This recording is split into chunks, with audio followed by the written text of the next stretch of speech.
If you grew up in a place like this,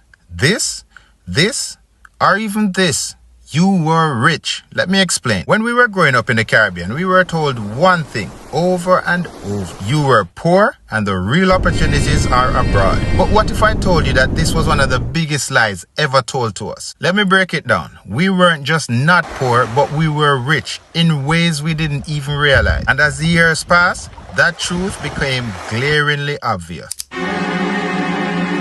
First of all, who came up with the idea that having fresh air, a backyard full of mango trees, and the freedom to run about barefooted was poverty? They had us thinking that not having the latest gadgets or fast food meant we were behind. Now, looking back, the joke is on them. While many countries were drowning in processed foods and pollution, we were eating real food straight from the land. Breadfruit roasting on an open flame, ackee and saltfish and dumpling, and ripe bananas picked fresh from the tree. Those weren't just meals, they were luxury in disguise. Organic food is now $1 billion industry abroad, but we had it for free. What a thingy.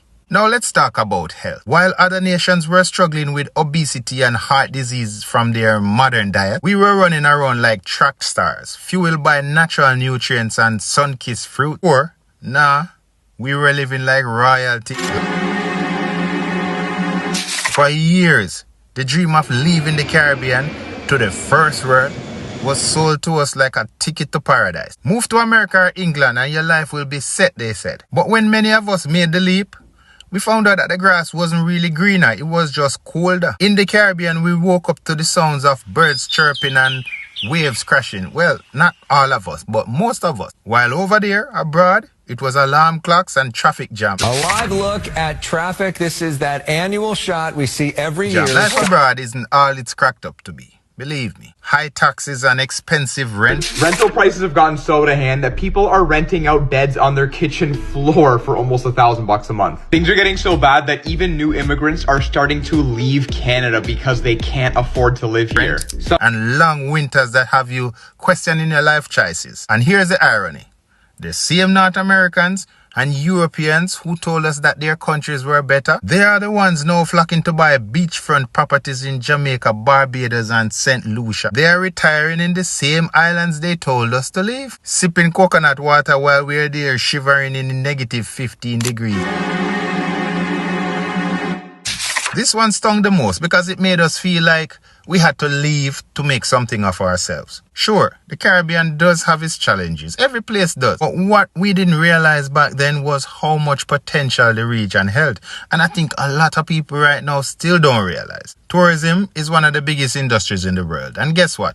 We're living in the heart of it. People save their entire lives just to afford one vacation to places we call home. We grew up near beaches people would pay thousands just to see. Plus, we are surrounded by a culture that sells itself. And now as global conversations turn towards what they call sustainability and wellness, the Caribbean's natural resources and lifestyle are more valuable than ever. Listen, my friend, we had and still have what the world wants. Authenticity, warmth, and a connection to nature. No, they said we were missing out because we didn't have big theme parks and fancy malls. But ask anyone who grew up in the Caribbean and they will tell you our childhoods were magic. We didn't need video games. We had outdoor adventures. We made kites. I remember making the kites from scraps of paper and bamboo and string. We played cricket in the streets and swam in rivers that seemed endless. We were free, truly free. No screens, no artificial fun. Just pure imagination and connection. Compare that to kids today, glued to their devices, barely stepping outside. If you really grew up in the Caribbean, you'd know the joy of catching guppies in a bottle or tiki-tiki, climbing a tree and picking guinea. Those memories to me are priceless. And no amusement park can ever compete. This one is almost laughable now. The same countries that called us poor are now eyeing our resources, our culture and lifestyle like hawks. Our music, reggae, dancehall, soca has influenced global trends. Our food, oh my gosh, don't even talk about that. They're taking over kitchens worldwide, from jerk chicken to patties. Even our languages, even though so many people don't want to refer to them as languages. Crazy? But that's what we speak.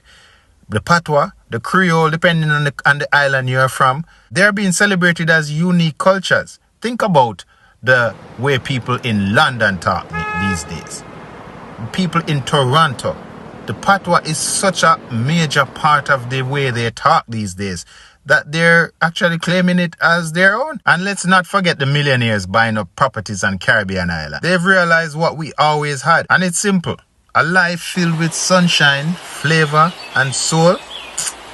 My friend, that's priceless.